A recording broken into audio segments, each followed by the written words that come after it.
Hello student, welcome to my Mathur classes. मैं Mathur classes से रेणु माथुर बोल रही हूँ। आपके लिए लेके आई हूँ पॉलीफेज के MCQs। अपन कोई भी कंपटीशन एग्जाम देते हैं तो उसमें इलेक्ट्रिकल का पोर्शन आता ही आता है। तो ये आपके IIT के साथ साथ आप कोई भी कंपटीशन एग्जाम दोगे उनमें भी ये क्वेश्चन आपके आते हैं। तो आप पूरी वीडियो को अच्छे से देखिए।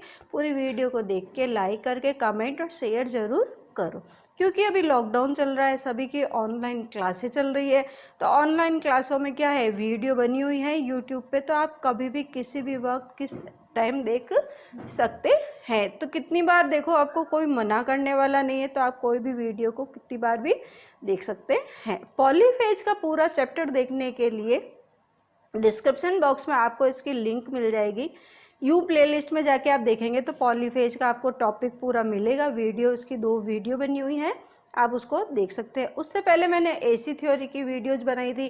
AC थ्योरी जब तक समझ में नहीं आएगा तो आपको पॉलीफेज भी नहीं समझ में आएगा। तो पहले AC थ्योरी के अच्छे से वीडियो देखिए, उसके MCQs कीजिए, फिर पॉलीफेज का पूरा टॉपिक पढ़िए, फिर आप इसके MCQs करेंगे तो आपको अच्छे से समझ में आएगा। अगर आप मेरे चैनल से नए जुड़े हैं तो चैनल को एक बार सब्सक्राइब कर दीजिए और ऑल बेल पर क्लिक कर दीजिए, ताकि वीडियो अपलोड होते ही सबसे पहले नोटिफिकेशन आपके पास आए। अभी मैंने शॉर्ट्स वीडियोस भी बनानी स्टार्ट करी है, तो उसमें डेली के एक एक क्वेश्चन पूछती हूँ। कभी कभी ऐसे नॉलेज का भी वीडियो बना देती हूँ। तो जो क्वेश्चन पूछती हूँ वो अगर आप ढंग से देखेंगे तो आपको क्वेश्चन के आंसर याद जल्दी से होंगे। और कम्युनिटी में भी क्वेश्चन आता है, एक आप कम्युनिटी ज़रूर देखिए। कम्युनिटी में भी क्वेश्चन आपको मिलेगा, उसमें 4 ऑप्शन दिए हुए हैं। जो ऑप्शन राइट है उसको क्लिक करेंगे तो कम्युनिटी में उसका आंसर हो जाएगा। तो आप कम्युनिटी को भी देख सकते हैं। कम्युनिटी में भी आपको डेली का क्वेश्चन मिलता है और शॉर्ट्स में भी आपको डेली के क्वेश्चन मिलते हैं। तो आप उन क्वेश्चन को देखोगे तो आपको बहुत जल्दी जल्दी आसानी तरीके से आपको क्वेश्चन याद भी हो जाएंगे। पॉलीफेज का थोड़ा सा सार मैं आपको बता देती हूँ। पॉलीफेज में स्टार कनेक्शन, डेल्टा कनेक्शन था। पॉलीफेज का मतलब क्या, प्रणाली, बहुफेज विद्युत प्रणाली। तो बहुफेज विद्युत प्रणाली में क्या है कि एक फेज तो था ही नहीं, या तो 2 फेज, 3 फेज या 4 फेज ऐसे होते हैं। तो इसमें स्टार और डेल्टा कनेक्शन होता है। तो स्टार कनेक्शन और डेल्टा कनेक्शन के लिए है किसमें लाइन करंट। स्टार कनेक्शन में क्या होता है, लाइन करंट और फेज करंट समान रहती है, परंतु डेल्टा कनेक्शन में लाइन करंट बराबर √3 I फेज करंट होती है।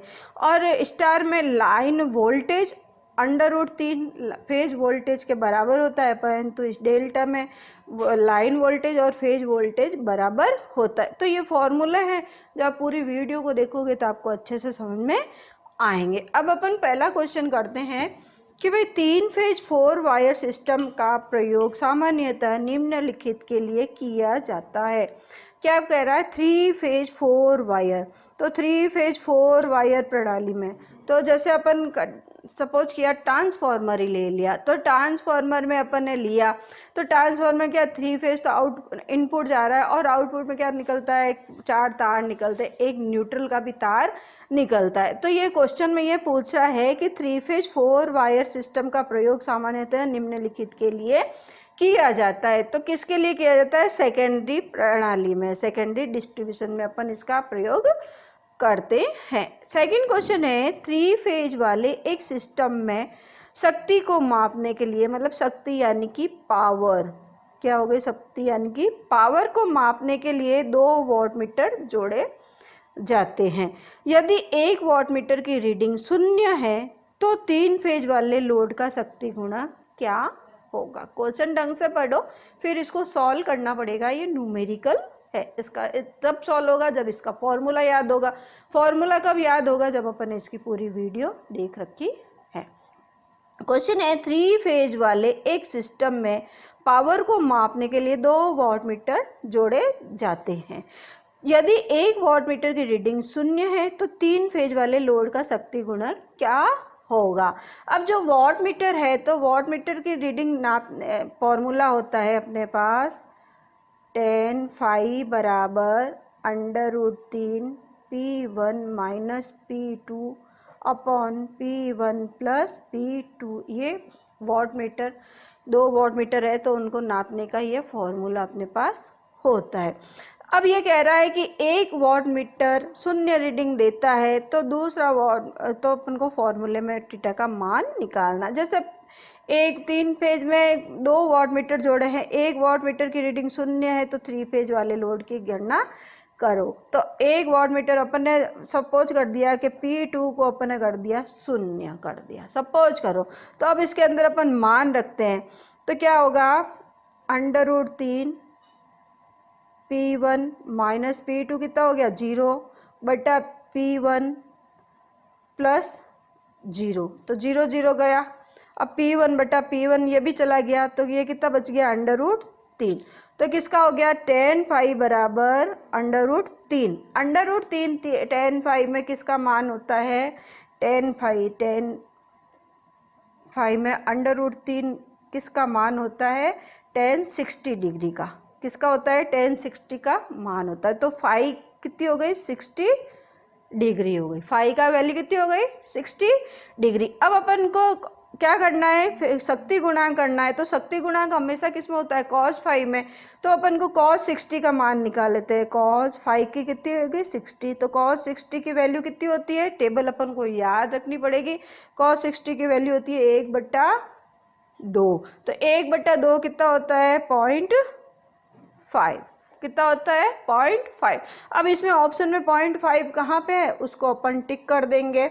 तो इसका ऑप्शन आ गया 0.5, ये सेकंड ऑप्शन। नेक्स्ट क्वेश्चन देखते हैं।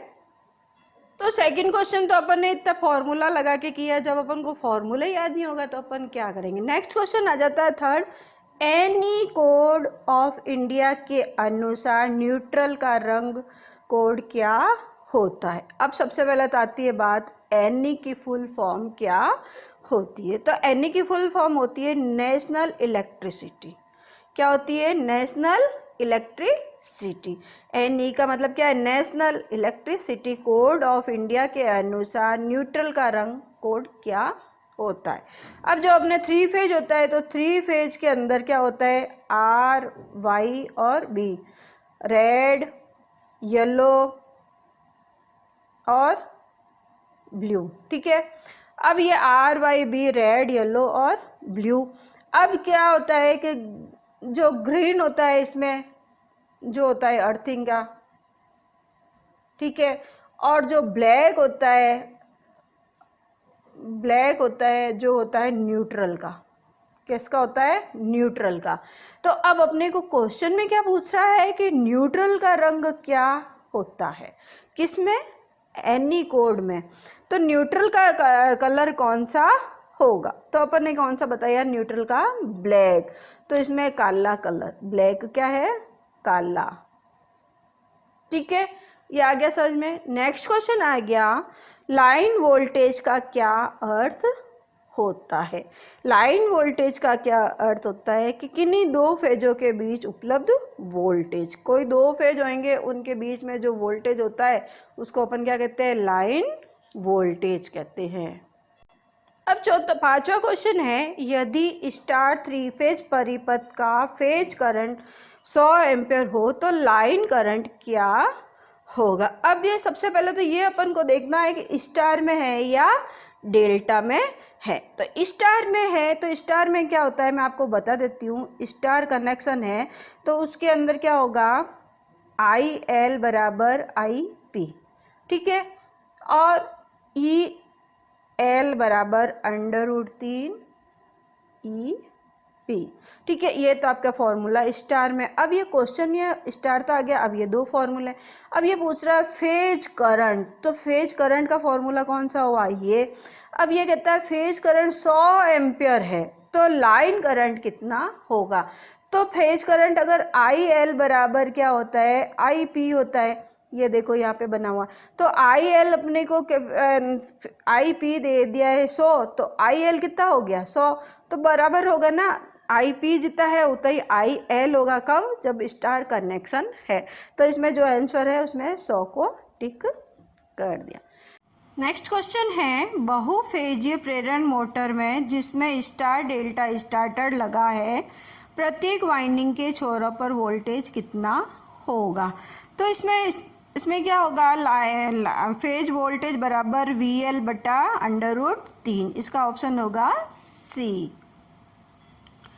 एक संतुलित 3 फेज स्टार कनेक्टेड सिस्टम में प्रत्येक फेज से 1 एम्पीयर धारा प्रवाहित होती है, न्यूट्रल तार में विद्युत धारा कितनी होगी।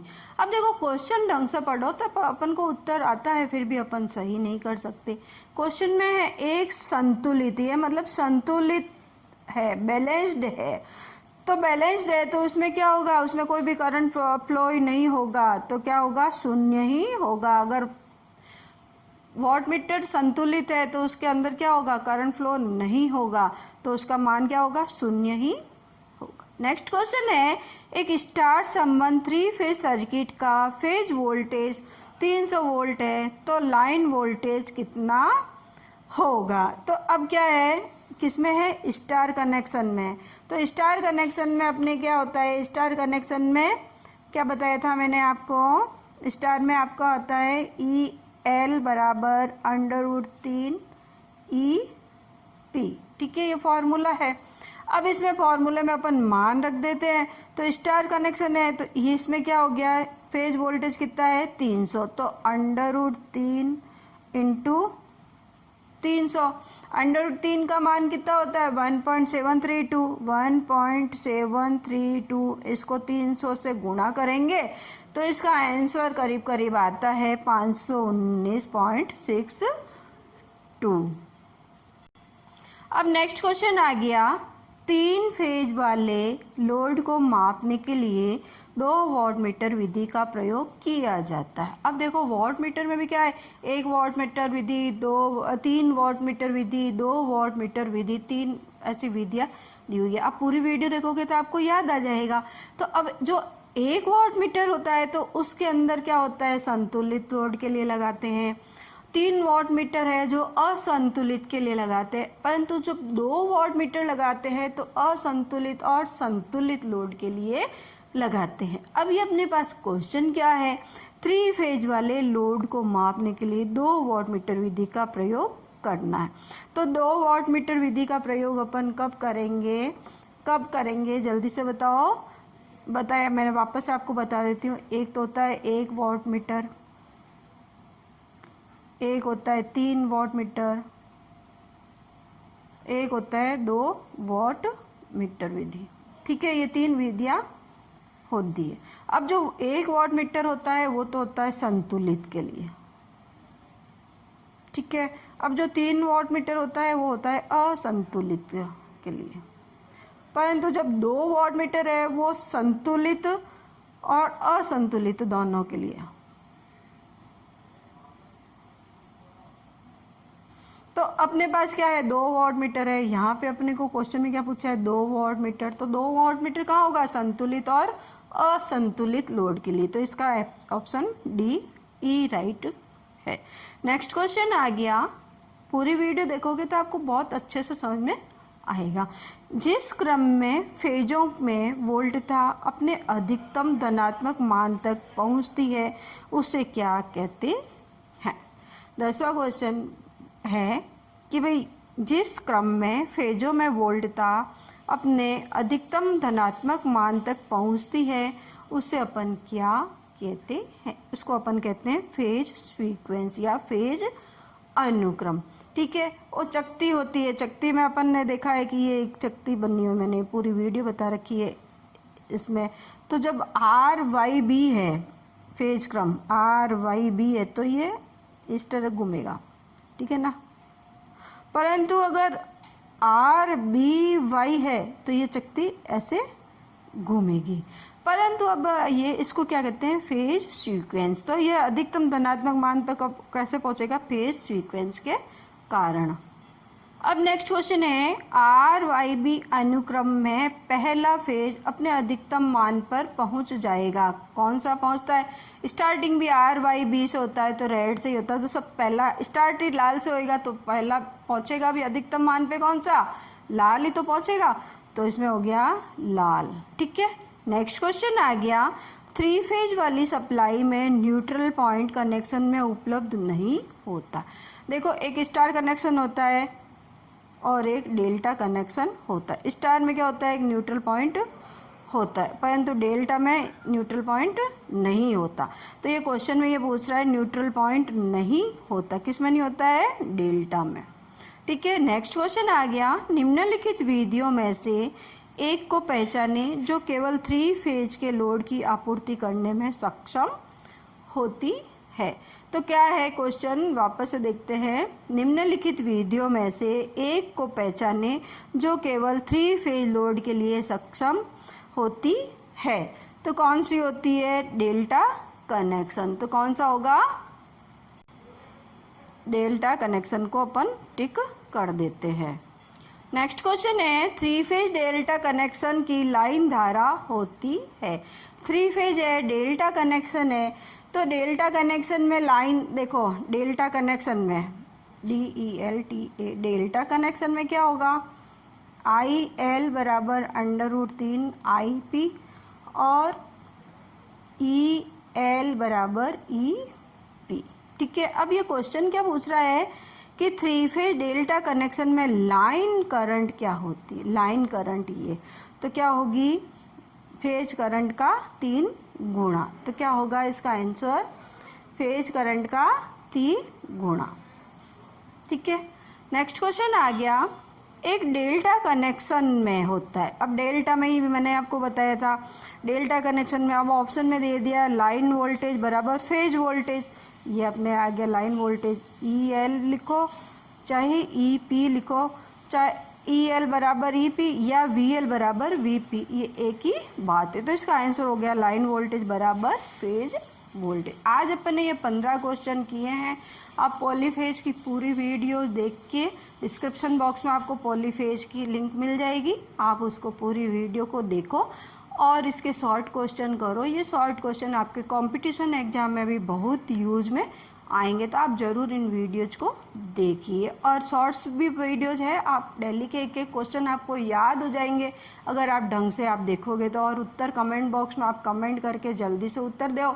और कम्युनिटी है, तो कम्युनिटी के अंदर भी क्या है कि आप वोटिंग सिस्टम है, जो आंसर राइट है आप उसको क्लिक करो तो पता चलेगा कि आंसर कौन सा राइट है। और वैसे मैंने इसके कमेंट बॉक्स में सबसे ऊपर आपको पिन करके दिया हुआ माथुर क्लासेस से आंसर भी दे रखे हैं मैंने।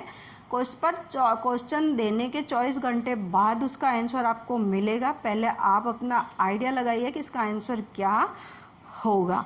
और उसमें क्या है कि इसमें इंस्टाग्राम पे भी माथुर्स क्लासेस के नाम से पेज बना हुआ है, आईडी बनी हुई है, तो आप उसमें भी रील्स देख सकते हैं, उसमें भी शॉर्ट क्वेश्चंस की रील्स दी हुई है, आप उसको भी फॉलो कर सकते हैं। फेसबुक पे भी माथुर्स क्लासेस के नाम से पेज बना, उसको भी आप लाइक फॉलो कीजिए और ग्रुप को ज्वाइन कीजिए ताकि सबको ज़्यादा से ज़्यादा बेनिफिट मिले।